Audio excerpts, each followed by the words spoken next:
Hello friends, आपका स्वागत है मेरे इस चैनल पे। आज हम एटम एंड मॉलिक्यूल्स का पार्ट 3 डिस्कस करेंगे। फर्स्ट एंड सेकंड पार्ट में हमने एटम्स एंड मॉलिक्यूल्स के बारे में बहुत सारी चीज़ें जानी।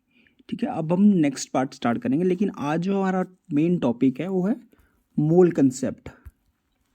ठीक है, क्या है? मोल कंसेप्ट। ओके, तो स्टार्ट करते हैं। लेकिन स्टार्ट करने से पहले अगर आप हमारे चैनल पर न्यू हैं तो प्लीज़ हमारे चैनल को सब्सक्राइब कीजिए, वीडियो को लाइक कीजिए और शेयर कीजिए अपने फ्रेंड्स में। तो स्टार्ट करते हैं।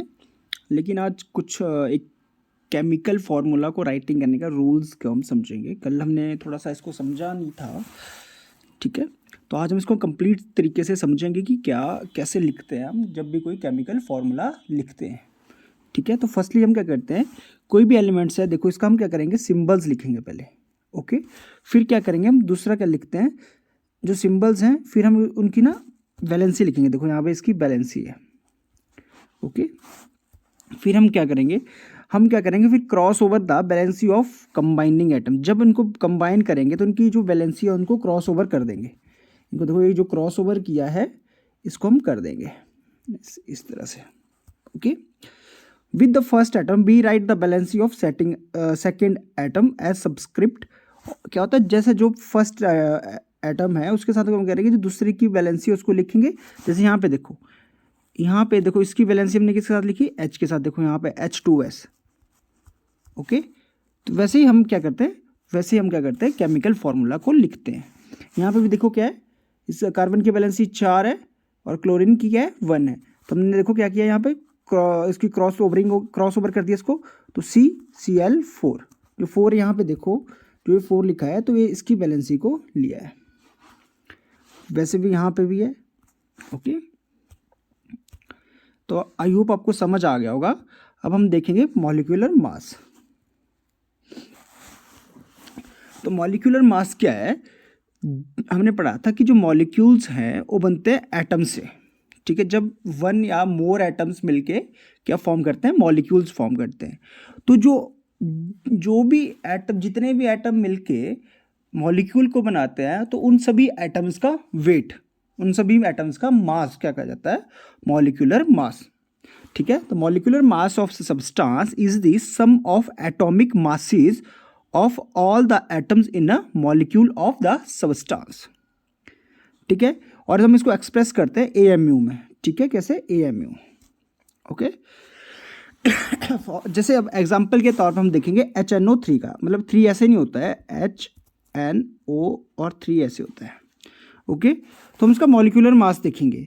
तो जो है एटॉमिक मास की हमने लिस्ट भी देखी थी। यहाँ पे देखो, यहाँ पे एक मिनट, हमने कहाँ लिखा था, इसको मैं बताता हूँ आपको जरा। देखो पहले समझ लेते हैं, जैसे क्या होगा, जैसे एटॉमिक मास ऑफ हाइड्रोजन क्या है, 1U है। एटॉमिक मास ऑफ N कितना है, नाइट्रोजन का 14U है। और ऑक्सीजन का कितना है, 16 है। ओके, तो हम क्या करेंगे, जो मॉलिक्यूलर मास क्या होगा HNO3 का, देखो हमने क्या किया, यहाँ पे बताता हूँ मैं। ठीक है, तो H का कितना है, देखो H 1 है तो 1 प्लस करेंगे। ठीक है, नाइट्रोजन का कितना है, 14 है। और यहाँ पे देखो नाइट्रोजन कितने है, 1 है, तो ठीक है, प्लस। लेकिन देखो ऑक्सीजन को कैसे है, O3 है। ठीक है, तो इसका मतलब कितना है, वो 3 टाइम मल्टीप्लाई, तो प्लस क्या है, एटॉमिक मास कितना है, 16 मल्टीप्लाई बाई 3 ब्रैकेट में, और प्लस करोगे तो कितना आएगा, 63U इसका मॉलिक्यूलर मास आएगा। तो हम क्या करेंगे, हम डायरेक्ट से इनको क्या कर देंगे, प्लस कर देंगे जितने भी एटम्स हैं उनका वेट को। ओके, फिर है, it is the sum of atomic mass of ion and atom present for a compound. Example के तौर पे NaCl है। देखो NaCl का Na का कितना है, 23 है। ठीक है, जिसको सोडियम बोलते हैं। और क्लोरीन का कितना है, 35.5 m। देखो यहाँ पे कितना है, Na1 था तो 23 मल्टीप्लाई बाई 1 प्लस, यहाँ पे क्लोरीन कितना था, 1 था, 35.5, और इसको कैलकुलेट कर दिया हमने, प्लस किया, और आपका आ गया मॉलिक्यूलर मास। ठीक है, ये भी यहाँ पे भी है। देखो आप मॉलिक्यूलर मास आप कैलकुलेट कर सकते हो खुद से।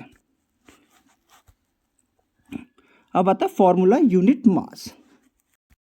तो जो फॉर्मूला यूनिट मास है किसी सब्सटेंस का, वो भी क्या होता है, sum of atomic masses of all atoms in a formula unit of a compound.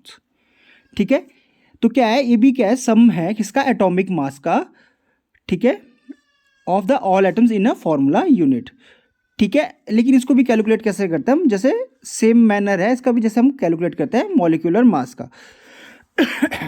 इसमें ओनली डिफरेंस क्या है कि we use the word formula unit for दो substance whose constituent particles are ions. देखो जो आयंस हमने पढ़ा था, आयंस कैसे होते हैं, आयंस ऐसे एटम्स होते हैं जिनके ऊपर चार्ज होता है, या तो पॉजिटिव चार्ज होगा या नेगेटिव चार्ज होता है, ठीक है। तो उनका हम कैलकुलेट करते हैं। ओके, अब हम पढ़ेंगे मोल कंसेप्ट, ठीक है। मोल कंसेप्ट को हम समझने से पहले हम क्या किया, हमने रिएक्शन लिया वाटर का, ठीक है। तो हम क्या करते हैं, हमने पढ़ा था कि जो वाटर है हम किससे बनाते हैं, वाटर को बनाते हैं हम हाइड्रोजन और ऑक्सीजन से, ठीक है। तो हमें क्या चाहिए, यहाँ पे देखो जो हमें हाइड्रोजन के चाहिए वो कितने चाहिए, हमने क्या किया, 2 हाइड्रोजन के एटम्स को लिया प्लस ऑक्सीजन के एटम को लिया, ठीक है। और हमने जब इसको कैलकुलेट किया तो 2H2O करके वाटर इसका बन गया। तो वाटर के कितने मॉलिक्यूल्स बने, 2 मॉलिक्यूल्स बने वाटर के, ठीक है। अब आप बोलोगे यहाँ पे देखो, जब आप यहाँ पे देखोगे तो यहाँ पे देखिए, यहाँ पे ऐसे कैसे आया, तो इसका मतलब होता है ऐसे, जब ऐसे 2H2 प्लस O2, देखो यहाँ पे हाइड्रोजन के कितने एटम्स हैं, इसका मल्टीप्लाई इससे करते हैं तो 2 2 4। तो यहाँ पे भी जब प्रोडक्ट में भी हमने क्या पढ़ा था कि मास का पढ़ा था ना, कि कंजर्वेशन ऑफ मास, ठीक है। तो देखो 2 2 4, यहाँ पे भी 4 है। ऑक्सीजन का देखो, इसका मल्टीप्लाई इसका हो जाएगा तो 2O, तो यहाँ पे भी देखो ऑक्सीजन के कितने एटम्स है, 2, और यहाँ पे भी वही है, ठीक है। तो यहाँ पे देखो द ए रिएक्शन क्या इंडिकेट करता है, जो वाटर बना ए वाला रिएक्शन क्या इंडिकेट करता है, हम इसको समझते हैं। इसमें 2 molecules of hydrogen combine with the 1 molecule of the oxygen to form 2 molecules of water, ये हमने अभी पढ़ लिया, ठीक है। तो 4U of hydrogen molecules combine with the 32U of oxygen. अब क्या होता है, अब आप बोलोगे 32U कैसे हुआ, जो हाइड्रोजन का मॉलिक्यूलर मास है वो कितना है, 1 है, ठीक है। तो 4 का कितना होगा, 4 × 1, तो कितना होगा 4U, ठीक है। और वही क्या है, ऑक्सीजन के एक एटम का कितना है, 16 है। तो हमने कितने यहाँ पे जोड़े थे, देखो कितने बने थे, O2, क्योंकि हमने लास्ट में पढ़ा था कि ऑक्सीजन के जो एटम्स हैं, जो मॉलिक्यूल को इकट्ठे होके आते हैं, ठीक है, इनको डायटोमिक बोलते हैं। फिर क्या है, तो यहाँ पे कितने लिए हैं, 2, तो 16 2 32, तब इसका 32 मॉलिक्यूल्स हमने लिए। It can infer from the above equation that the quantity of a substance can be characterized by its mass, ठीक है। जो कि जो क्वांटिटी है सब्सटेंस की, वो किसके साथ कौन कर रहा है कैरेक्टराइज, इसको इसके मास कर रहा है, और the number of the molecules, और कौन कर रहा है, जो मॉलिक्यूल्स कर रहे हैं इसकी, ठीक है। इसको कैरेक्टराइज करते हैं कि क्वांटिटी को, जो भी देखो कितना है, इसका हमने वेट भी निकाल दिया, मास भी निकाल दिया, और नंबर ऑफ एटम्स भी देख लिए। But a chemical reaction equation indicates directly the number of atoms. जो केमिकल रिएक्शन है वो क्या इंडिकेट करता है, द नंबर ऑफ एटम्स और the molecules taking part in the reaction, ठीक है। कि जो केमिकल रिएक्शन है वो क्या इंडिकेट करता है कि इसमें कितने नंबर ऑफ एटम्स और मॉलिक्यूल ने पार्टिसिपेट किया, ठीक है। और क्वांटिटी से हमारे को क्या इंडिकेट कर रहा है, जो क्वांटिटी कौन कैरेक्टराइज कर रहा है, इसका मास और number of molecules, okay. Therefore, it is more convenient to refer to the quantity of substance in terms of number of molecules or atoms rather than their masses. तो क्या कन्वीनियंट है, क्या कन्वीनियंट है जो इसको रेफर कर रहा है, इसकी क्वांटिटी को, वो है इन टर्म्स, हम किस में कर रहे हैं, in terms of number of molecules, atoms rather than there masses, okay. तो हम क्या करेंगे, मोल्स। देखो क्या होता है, जब भी हम कोई चीज़ है, हमें चीज़ को देखना है, तो हमें क्या इजी लग रहा है, हम उस चीज़ को देखेंगे। अब मास से उतना चीज़ पता नहीं लग रहा था, उतना समझ नहीं आ रहा था, जितना हम उसको नंबर ऑफ मॉलिक्यूल्स और एटम्स को कैलकुलेट करके, ठीक है, या तो उनके थोड़े मासेस को देख के उनके क्वांटिटी को हम समझ पा रहे थे। फिर है मोल। तो मोल क्या है? 1 मोल ऑफ एनी स्पीसीज जिसमें एटम्स, मॉलिक्यूल्स, आयंस और पार्टिकल्स हैं is the quantity in number having a mass equal to the atomic और मॉलिक्यूलर मास इन ग्राम्स। तो 1 मोल क्या है? एक न्यूमेरिकल क्वांटिटी है जिसके पास क्या है, जो मास है वो इक्वल है एटॉमिक और मॉलिक्यूलर मास इन ग्राम्स। ठीक है, तो मोल क्या है? एक क्वांटिटी है, न्यूमेरिकल क्वांटिटी है जिसका जो मास है वो किसके इक्वल है? उसके एटॉमिक और मॉलिक्यूलर मास के जो ग्राम्स में है। ठीक है, तो समझ आया कि मोल्स क्या है? एक न्यूमेरिकल क्वांटिटी है। ठीक है, तो 1 मोल कितना है of any substance is equal to the 1023 नहीं है, इसका मतलब है 10⁻23। मतलब इसको ऐसे ऐसे लिख सकते हो आप, 10⁻23 नंबर ऑफ पार्टिकल्स। ठीक है, तो नंबर ऑफ पार्टिकल्स में क्या है? एटम्स आ गए, आयंस आ गए और मॉलिक्यूल्स। तो आपसे पूछा जाएगा कि 1 मोल ऑफ एनी सब्सटेंस क्या होगा? 6.022 इंटू 10⁻23 नंबर्स ऑफ पार्टिकल्स। और इसको क्या बोलते हैं? इसको बोलते हैं एवोगैड्रो नंबर्स। ठीक है, और एवोगैड्रो कांस्टेंट, इसको एन नॉट की तरह मानते हैं, इस तरह से लिखते हैं इसको, नीचे इसकी जीरो होती है, ऐसे नो नहीं लिखते इसको। ठीक है, तो ये क्या है? ये एवोगैड्रो नंबर्स हैं। ठीक है, तो एवोगैड्रो एक बहुत बड़े साइंटिस्ट थे जिनके नाम पे हमने क्या किया, इनको लिखा है। ठीक है, the mass of 1 mole of substance is the same as the its atomic mass और molecular mass expressed in grams. तो जो मास है 1 मोल ऑफ सब्सटेंस का, वो क्या है? वो सेम है उसके एटॉमिक मास और मॉलिक्यूलर मास जिसको हम एक्सप्रेस करते हैं ग्राम्स में। ठीक है, कि क्या है? मतलब कोई भी एटम है, ठीक है, उसका क्या है? जो एटॉमिक मास है और मॉलिक्यूलर मास है जिसको हम ग्राम्स में लिख लिया। जैसे फॉर एग्जांपल हमने कोई भी चीज़ ग्राम्स में लिख ली, ठीक है, वो किसके बराबर हो जाएगा? वो सेम होगा 1 मोल ऑफ सब्सटेंस के मास के। Okay, the gram atomic mass of a substance. ठीक है, the atomic mass of a substance when expressed in grams is known as gram atomic mass. क्या है ग्राम एटॉमिक मास? क्या हुआ किसी सब्सटेंस का? जब हम क्या करते हैं, एटॉमिक मास को ग्राम में एक्सप्रेस करते हैं, ठीक है, यू की जगह ग्राम्स में एक्सप्रेस करते हैं, तो उसको बोलेंगे ग्राम एटॉमिक मास। ओके, फिर है the gram molecular mass of substance. इसमें भी क्या है? जब मॉलिक्यूलर मास को हम क्या करेंगे, ग्राम्स में क्या करेंगे, एक्सप्रेस करेंगे, तो उसको बोलेंगे ग्राम मॉलिक्यूलर मास। ठीक है, अब यहाँ पे एग्जांपल देख लो, the atomic mass of sulphur is 32U, और हमने जब ग्राम एटॉमिक मास लिखा सल्फर का, तो हमने क्या कर दिया, यू की जगह ग्राम लिख लिया, 32 ग्राम्स। वहीं क्या है, 32U of sulphur has 1 atom of sulphur. ठीक है, और 32 grams of sulphur has 1 mole atoms. ठीक है, अब आप यहाँ पे समझो, यहाँ पे चलो स्पेस देखता हूँ मैं कहीं, चलो यहीं समझा देता हूँ मैं आपको। देखो, जब क्या था, हमने सल्फर को क्या लिखा, 32U लिखा सल्फर का। ठीक है, तुमने क्या बोला कि उस टाइम हमारे पास क्या है, 32U ऑफ सल्फर हैज़ कितना, 1 एटम है सल्फर का।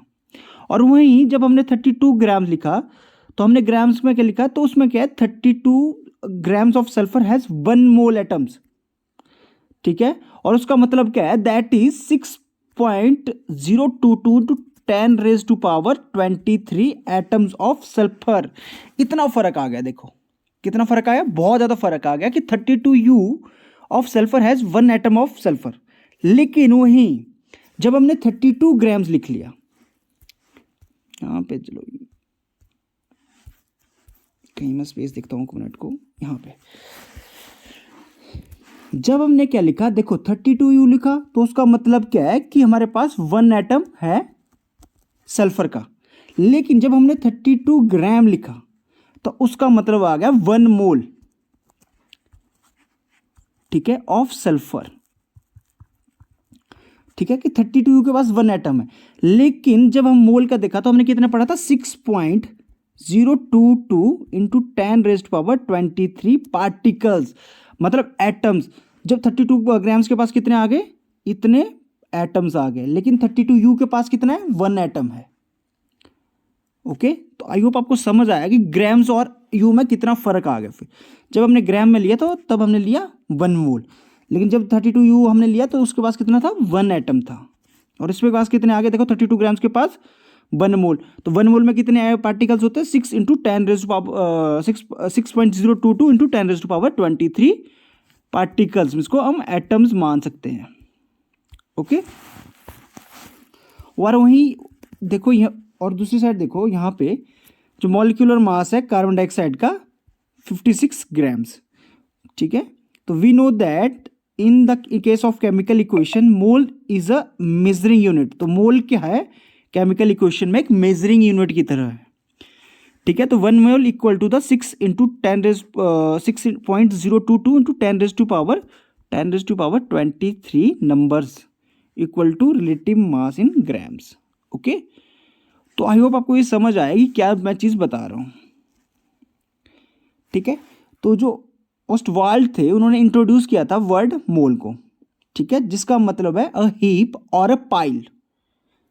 ठीक है, therefore we consider a substance as a heap of atoms और मॉलिक्यूल्स।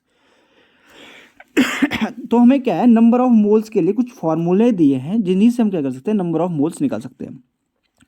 तो फर्स्टली आता है जैसे मास ऑफ सब्सटेंस, कोई भी सब्सटेंस है उसका मास कितना है। ठीक है, उसको हम डिवाइड करेंगे जो मोलर मास है उससे, या तो हम क्या करेंगे, नंबर ऑफ पार्टिकल्स को लेंगे नंबर ऑफ मोल्स निकालने के लिए कि कितने पार्टिकल्स हैं, और उसको डिवाइड कर देंगे एवोगैड्रो नंबर से। आपको ये 2 फॉर्मूले याद रखने हैं, इन्हीं के आधार पे हम क्या करेंगे, अब क्वेश्चन देखेंगे कुछ। ठीक है, फर्स्ट वन क्या है कि नंबर ऑफ मोल्स निकालने, तो किससे डिवाइड करेंगे, mass of the substance divided by molar mass.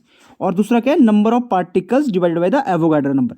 अब आप बोलोगे एवोगैड्रो नंबर क्या है, तो एवोगैड्रो नंबर आपका यहाँ पे देखो, यहाँ का है 6.022 जो हम पढ़ रहे थे अभी, इंटू 10⁻23 पार्टिकल्स। ठीक है, देखो यहाँ पे देखो, सबसे पहले ये मैंने आपका एनसीईआरटी का लिया हुआ है, इसमें बोला है calculate the number of moles for the following. तो फर्स्ट है 52 ग्राम्स हीलियम, तो हमने क्या करना है, 52 ग्राम्स को हीलियम के, इसका क्या करना है, मोल्स फाइंड करने हैं। ठीक है, तो फर्स्टली क्या है, हमें इन चीज़ों को देखना ही नहीं है, ये वाली चीज़ है। ठीक है, हमारे पास एटॉमिक मास कितना है हीलियम का, तो जो एटॉमिक मास कितना है हीलियम का, वो है हमारे पास 4U। ठीक है, तो मोलर मास क्या आ गया, हमने बोला था कि 4U की जगह हम क्या लिख देंगे, 4 ग्राम्स। इसमें बोलाएंगे finding mole from the mass. ठीक है, तो मास से निकाल देंगे, ऊपर से हमारे पास मास दिया देखो 52 ग्राम्स। अब हमारे पास देखो कितने ग्राम्स का फिक्स दिया हुआ है, हमारे पास दिया हुआ है 52 ग्राम्स का हमने निकालना है, तो हमारे पास दे दिया 52 ग्राम्स। ठीक है, और हमारे पास देखो जो मोलर मास कितना है, मोलर मास कितना होता है हीलियम का, 4 ग्राम्स। तो 4 डिवाइड कर दो 4 से इसको, तो आपका क्या आ गया, सिंपल सा फॉर्मूला। हमने कौन से वाला फॉर्मूला लगाया, मास ऑफ द सब्सटेंस और मॉलिक्यूलर मास। ओके, और हमने फाइंड आउट कैसे किया, अभी आपने देखा कि क्या था, एटॉमिक मास कितना है, 4U है। ठीक है, वही हमने जब मोलर मास में कन्वर्ट किया तो इसका क्या आ गया, 4 ग्राम्स, क्योंकि ग्राम्स को हम ग्राम से ही डिवाइड कर सकते हैं। फिर है देखो नेक्स्ट क्वेश्चन क्या है कि हमें, हमारे पास नंबर ऑफ एटम्स दिए हैं। देखो यहाँ पे हमारे पास जब नंबर ऑफ एटम्स दिए हो, नंबर एटम्स के आगे पार्टिकल्स के तौर पे आगे, तो जब आप पार्टिकल्स के तौर पे देखोगे इसको, तो जब हम ए वाला फॉर्मूला लगाए, जब मास वाला दिया होगा तो आप ए वाला फॉर्मूला लगाओगे।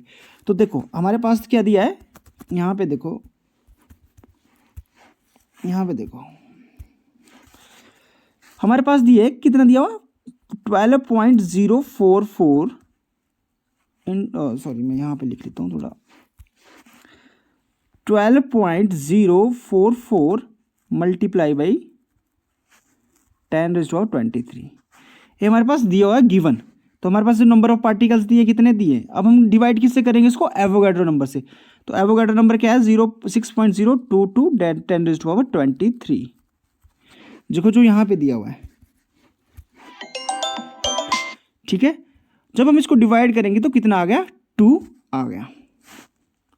ठीक है, तो आपको समझ आया कि कैसे हम निकाल सकते हैं न्यूमेरिकल तरीके से। अब आपको इसके ना, जब मैं इसके सॉल्यूशंस कराऊंगा तो उस टाइम आपको इसके बहुत सारे क्वेश्चन करवाऊंगा, ठीक है। तो आई होप आपको यहाँ तक की सारी टॉपिक जो मोल कंसेप्ट है वो समझ आया होगा। अगर आपको तब भी अगर इसमें कोई दिक्कत आती है तो प्लीज़ आप हमारे को फिर से कमेंट कीजिए, हम इसको और डीपली समझाने के लिए कोई छोटी वीडियो शेयर कर लेंगे आपके साथ। Thank you for watching.